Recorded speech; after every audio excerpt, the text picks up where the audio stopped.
for being here. Lots to talk about in the news. Let's get right into it. Today is day 24 of the government shutdown, which means it's the longest shutdown in United States history, obviously other than the one where half the country mentally shut down right after the inauguration. It's a different...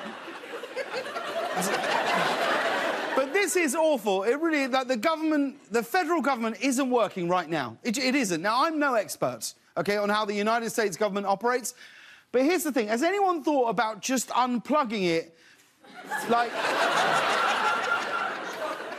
blowing on it, and then just plugging it back in, you know?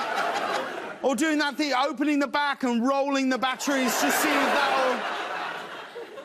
800,000 Americans are now working without getting paid. So, as promised, Trump really is running the country like one of his businesses. You've got to give him credit. But there are a few bright spots to show their support for the unpaid air traffic controllers in the United States.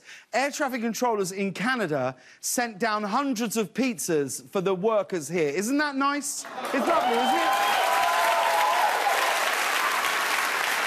A lovely gesture. Just when you think Canadians couldn't be more Canadian, they Canadian around and out-Canadian themselves.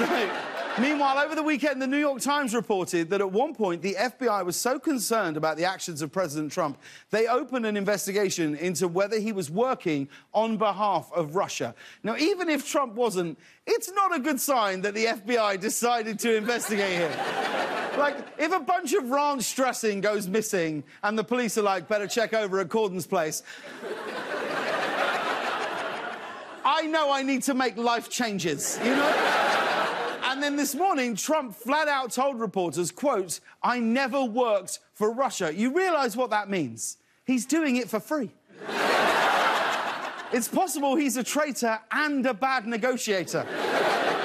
Think about that, though. The President of the United States had to come out and say he didn't directly work for Russia. Then Trump added, "I mean, it hardly feels like work when it's your friends." It just... And we had to tell you about this. A woman was recently banned from a Texas Walmart after driving an electric shopping cart around the parking lot for several hours while drinking wine from a Pringles can. Also, I should add, it was 9 o'clock in the morning. If you ever wanted to know what my goals for retirement are, that's pretty much it. She was drinking wine from a Pringles can. I will say, if you have a better idea of how to get those crumbs out of the bottom of the can, I'd love to hear it. It makes sense. I can't believe I've never thought of drinking wine out of a Pringles can before. Oh, there's Pinot Grigio. It's robust. It's oaky. It's got notes of blasted pizza. And finally, we have to tell you about a new world record yesterday. An Instagram post beat the previous record for the most likes to date. This is completely real. More than 36 million people have liked this photo. Take a look. That's it. It's just an egg. What an accomplishment.